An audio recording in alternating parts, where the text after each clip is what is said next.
Gail&Gio'sTV.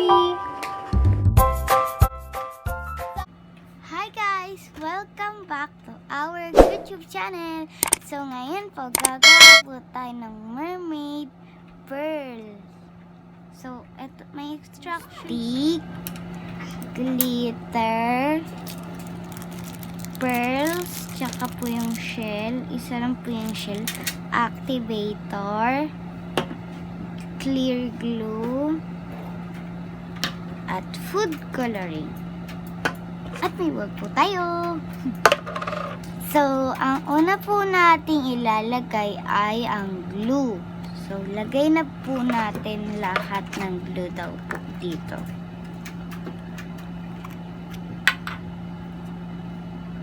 Yan, guys.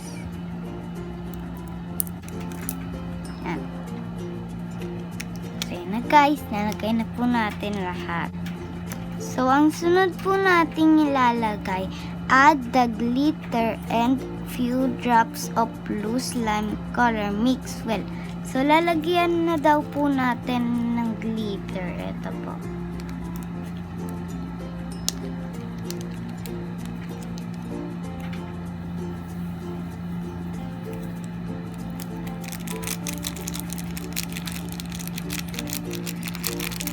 Yan. Guys, ang ganda niya, guys. Kumikinang-kinang. So, lalagyan na po natin siya ng food coloring.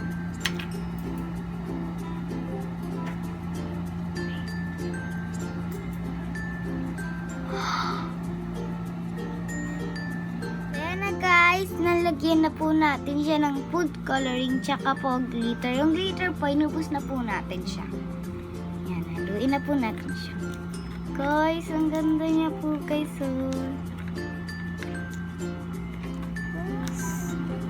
So, guys, nabili po namin tong kit na to sa Slimefairy. Bili na po kayo doon. Madami pong mga magaganda po na mga kit. Meron po silang kiwi kit, galaxy, milkshake. Madami pa po. Tumingin na lang po kayo sa Shopee nila. Search nyo po Slimefairy. Yan. Yan na, guys. So, ang sunod naman daw po, add 2 to 3 drops of activator mix well. So, lalagyan na daw po natin siya nitong activator nila. Yan po.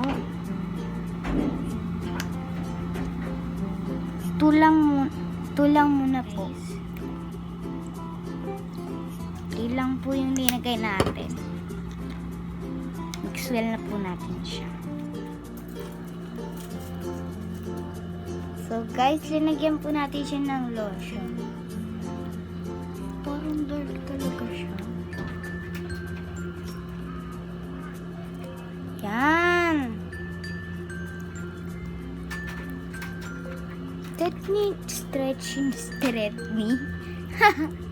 Stretchy na po siya, guys.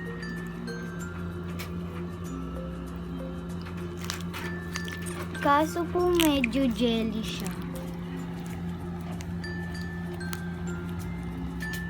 Medyo jelly po siya.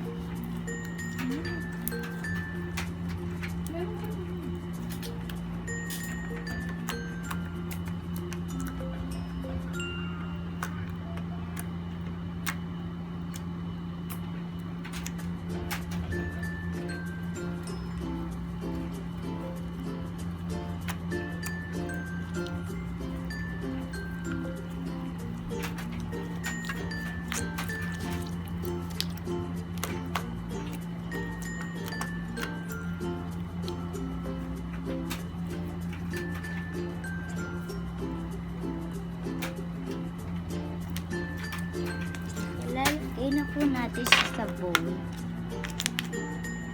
At lalagyan ng design.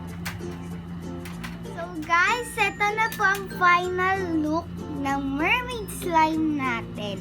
Linagyan po natin siya ng white clear na slime.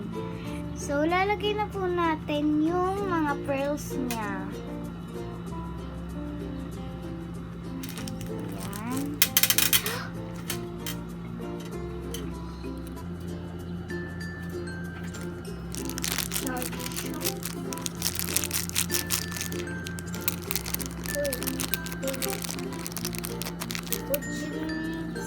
siya, guys.